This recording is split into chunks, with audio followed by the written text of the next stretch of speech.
안녕하세요. 건강 공부할 시간이 또 왔습니다. 여러분들은 노화하면 어떤 것이 가장 먼저 떠오르시나요?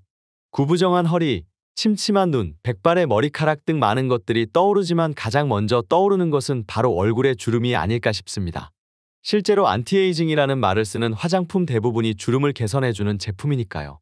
아마 많은 분들의 고민이실 피부의 자글자글한 주름을 아주 저렴하게 해결할 수 있는 제품이 있다고 해서 화제가 되고 있는데요.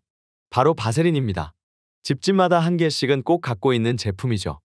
요새 유튜브나 TV에서 바세린을 바르면 주름이 쫙 펴진다는 정보가 많이 퍼지고 있습니다. 실제로 마돈나 같은 유명 연예인들이 사용한다고 해서 화제가 되었는데요. 그런데 그런 정보를 믿고 바세린을 함부로 쓰다가는 오히려 노화가 빨리 진행되고 피부에 심각한 염증이 생길 수 있다는 사실 알고 계신가요? 오늘은 바세린의 성분과 오해, 그리고 바세린의 효과와 주름 개선을 위한 올바른 사용법에 대해 알아보겠습니다. 알아보기 앞서서 건강 공부에 큰 힘이 되는 구독과 좋아요 부탁드리겠습니다. 바세린은 굉장히 우연한 계기로 효능이 발견되고 개발되었습니다. 1860년대 미국 펜실베니아주에 많은 석유 유전이 발견되었습니다. 석유를 추출하는 과정에서 나온 찌꺼기를 노동자들이 화상을 입거나 상처난 피부에 바르는 것을 목격한 로버트 체스브로라는 화학자가 석유 찌꺼기에 대해 연구하기 시작했는데요. 오랜 시간의 연구를 통해 석유 찌꺼기 속에 페트롤라툼이라는 성분이 피부를 보호해준다는 것을 알게 되었고, 석유 찌꺼기를 정제해서 페트롤라툼만 추출한 뒤 출시한 제품이 바로 바세린입니다. 다시 말해 석유를 정제해서 만든 제품이라는 것이죠. 바세린에 발암물질이 들어있다는 말 많이 들어보셨죠? 그래서 사용을 꺼려하셨던 분들 많으실 것 같은데요. 왜 이런 이야기가 나왔을까요? 석유에서 페트롤라툼이 정제되는 과정에서 다환 방향족 탄화수소, 다른 말로는 PAH라는 불순물이 혼합될 가능성이 있기 때문인데요. PAH는 실제로 발암물질로 분류되어 있습니다. 주로 자동차의 매연이나 담배 연기, 탄 음식 등에 함유되어 있는 물질인데요. 그래서 실제로 유럽연합에서는 페트롤라툼을 만들 때 전체 정제 이력을 공개해야 하고, 생산된 물질이 발암물질이 아님을 입증할 수 있을 때에만 사용을 허가하고 있습니다.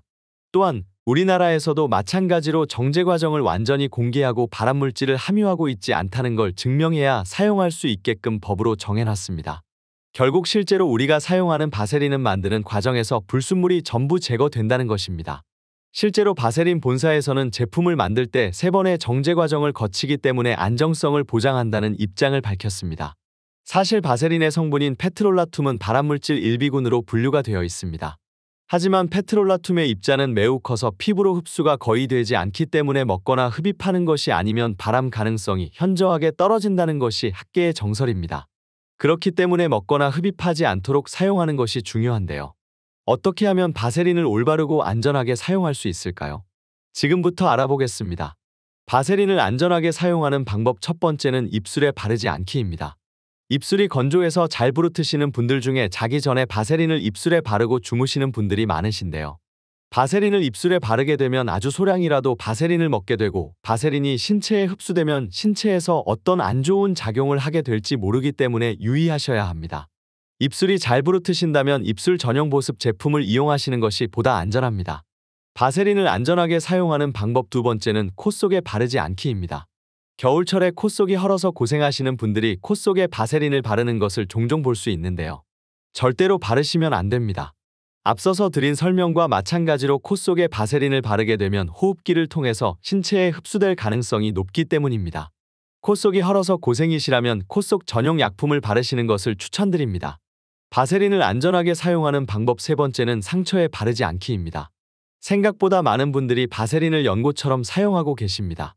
상처 부위는 물론 심지어 화상을 입은 곳에도 바르시는 분들이 많은데요. 앞으로 절대로 상처 부위에 바세린을 바르시면 안 됩니다.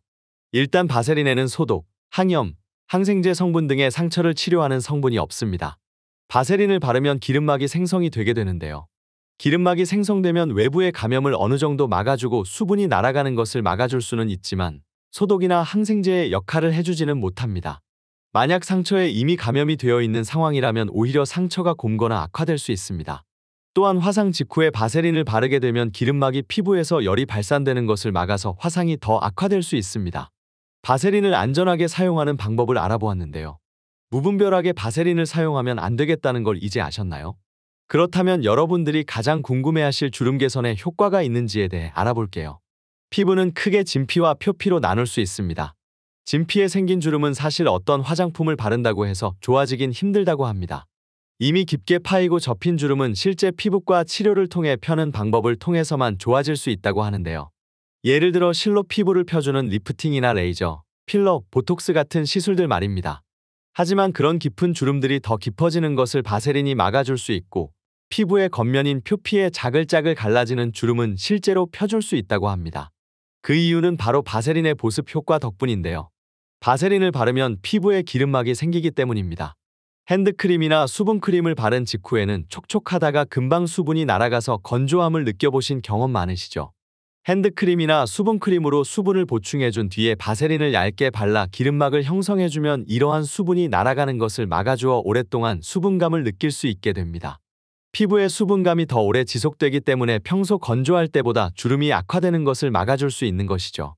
그렇기 때문에 평소에 피부가 건조하신 분들은 세안 후에 기초 화장품을 발라서 수분을 보충해주고 바세린을 마지막으로 얇게 발라주면 하루 종일 촉촉한 피부를 유지하실 수 있습니다. 반면에 기름기가 많은 피부, 여드름 피부, 민감성 피부를 갖고 계신 분들은 바세린을 사용하면 오히려 독이 될 수 있습니다. 피부의 모공 속에는 피지가 분비되는 피지선이 있는데요. 바세린을 바르게 되면 모공이 막혀서 피부 밖으로 분비되어야 하는 피지가 꽉 막히게 됩니다.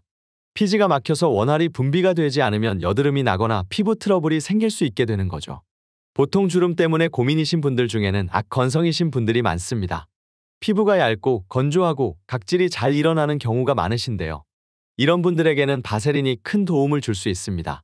그런데 나는 악건성이 아닌데 그럼 바세린을 바르면 안 되냐? 라고 생각하실 수 있는데요.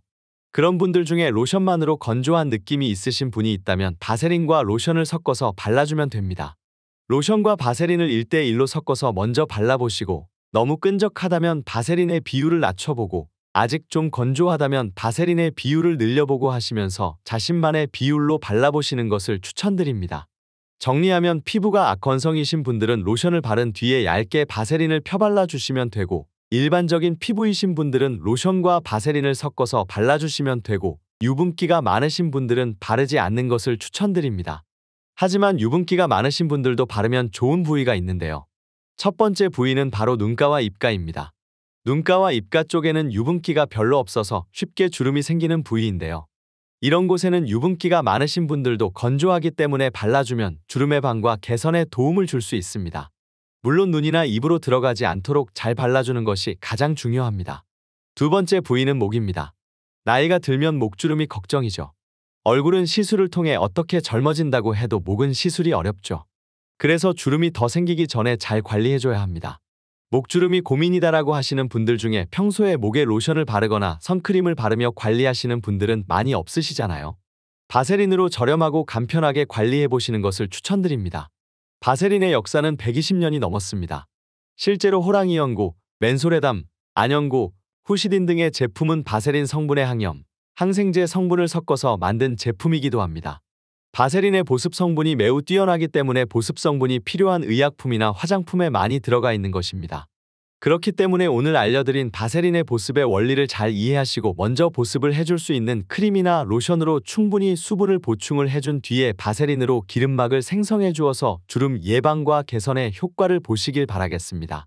하지만 바세린은 의약품이 아니기 때문에 상처 부위나 화상 부위에는 절대 바르지 마시고 눈이나 코, 입을 통해서 우리 몸에 흡수가 되지 않도록 하는 것이 가장 중요합니다. 오늘은 아쉽지만 여기까지입니다. 오늘 영상이 도움이 되셨다면 구독과 좋아요 꼭 눌러주시고 올 한 해 건강했으면 하는 소중한 분께 이 영상을 공유해주세요. 저는 더욱 유익한 영상으로 다시 찾아뵙겠습니다. 감사합니다. 건강하세요.